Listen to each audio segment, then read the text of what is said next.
தந்தை, மகன், தூய ஆவியாரின் பெயராலே ஆமென். இயேசு கிறிஸ்துவின் அன்புமிக்க சகோதர சகோதரிகளை உங்கள் அனைவருக்கும் கிறிஸ்து இயேசுவின் அன்புகன வணக்கத்தை தெரிவித்துக் கொள்கின்றேன்.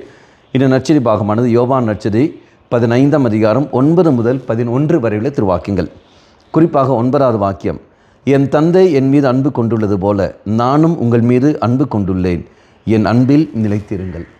அப்போ இயேசுவின் அன்பில் நான் நிலைத்து நிற்க வேண்டும் என்றால் ஒரு காரியம் நான் செய்ய வேண்டும். என்னது? அவரை நான் அன்பு செய்ய வேண்டும். நிலைத்து நிற்க வேண்டும் என்றால் அதுக்கான கிருபை இருந்தால் மட்டுமே தான் நிலைத்திருக்க முடியும். இல்லை என்றால் முடியாது. எப்படி?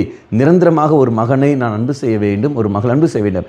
அவர்கள் என் மேல் வெறுப்பு வைத்தாலும் வைராக்கியம் வைத்தாலும் நான் மன்னித்து அன்பு செய்ய வேண்டும். அதுக்கு தெய்வத்தில் கிருபை இருந்தால் மட்டுமே தான் போதும். அதனால்தான் தெய்வம் சில வார்த்தை, அதை யோவான் நற்செய்தி 15ஆம் அதிகாரம் 16ஆம் வாக்கியத்தில், நீங்கள் என்னை தேர்ந்து கொள்ளவில்லை, நான் தான் உங்களை தேர்ந்து கொண்டேன். இதற்காக நீங்கள் கனி தரவும், நீங்கள் தரும் கனியில் நிலைத்து நிற்கவும். அப்போ என்ன கனி?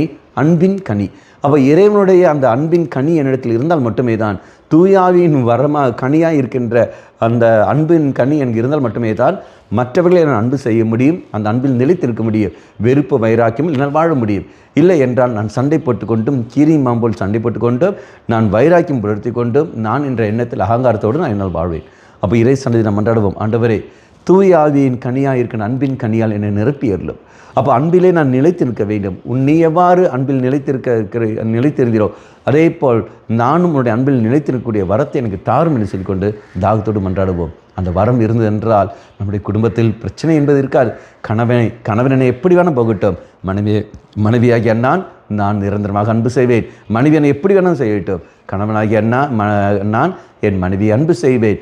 பெற்றோர்கள் எப்படி வேணால் போகட்டும், பிள்ளைகளாகிய நாங்கள் பெற்றோர்களை நாங்கள் அன்பு செய்து கொண்டே இருப்போம். நிரந்தரமாக அன்பு செய்ய முடியும். வெறுப்புக்கு அங்கு இடம் இருக்காது. கண்களை மூடிக்கொள்வோம். நல்லவனாய் தெய்வமே, மன்னிக்கின்ற வரத்தை எனக்கு தந்திரலும், அன்பு செய்யக்கூடிய கிருபையை எனக்கு புதைத்தருளும்.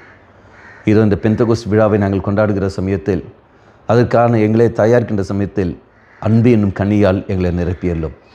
அம்மா மாதாவே, தெய்வ மாதாவே, எங்கள் மாதாவே, என் அன்னையே, விசேஷமாக எங்களுக்காக பரிந்து பேசும். ஆமேன். தந்தை, மகன், தூய ஆவியாரின் பெயராலே ஆமேன்.